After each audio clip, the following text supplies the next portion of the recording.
Bonjour, j'ai décidé de tester ma chaudière d'atelier avec une première machine que vous reconnaîtrez peut-être si vous avez déjà regardé mes vidéos, à savoir le 5 cm3 que j'ai baptisé FBI 2, fausse bonne idée 2. Je vous laisserai découvrir, si vous ne savez pas, pourquoi je l'ai appelé comme ça.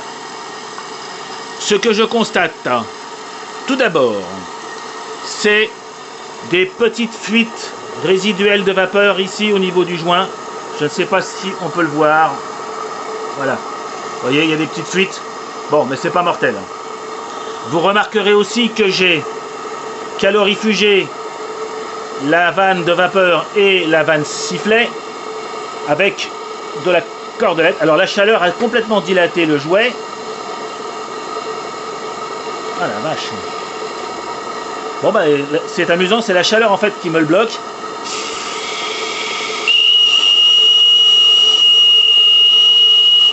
Ah, impressionnant, n'est-ce pas? La dilatation est forte. Je suis à une pression de service légèrement supérieure à 2 bars. Et je constate que la chaudière est puissante puisque, regardez, n'ayant pas de régulateur, je fais moi-même la fonction régulateur. Si je devais être à fond,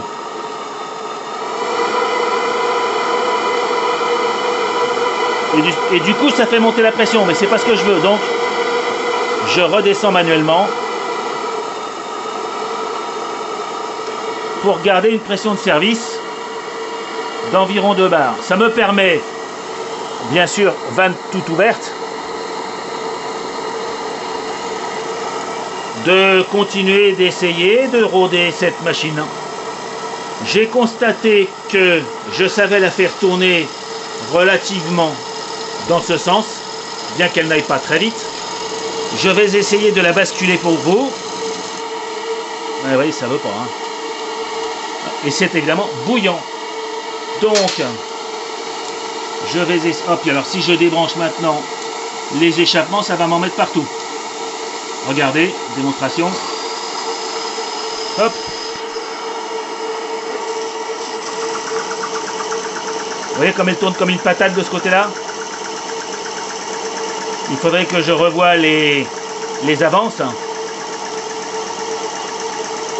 pour que le réglage soit plus efficace. L'avantage d'avoir déjà tourné quelques minutes avant cette vidéo est qu'elle a déjà principalement craché l'huile du démarrage récupérée dans le déshuileur dans le petit pot. Ce qui fait que ce que j'ai là-bas d'ouvert ne salira que a priori le journal que je jetterai. Donc vous constaterez qu'à une pression de service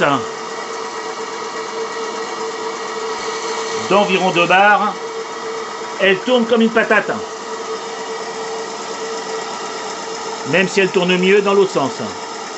J'ai aussi constaté que ma chaudière contenait en fait 1,5 litre pour arriver au niveau supérieur du niveau d'eau.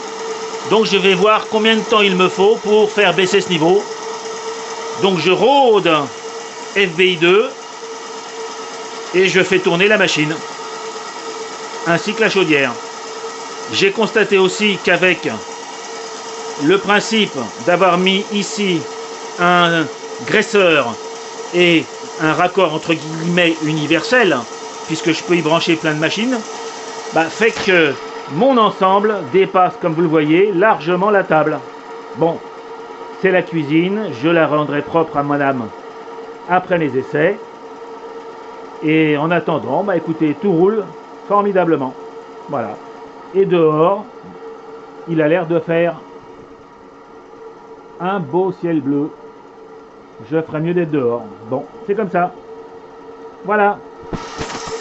Petite journée de test. J'essaierai bien sûr cette chaudière avec le 8 cm3 que m'a refait JPB. Parce que je pense que lui sera beaucoup plus gourmand. Voilà. Au revoir les amis.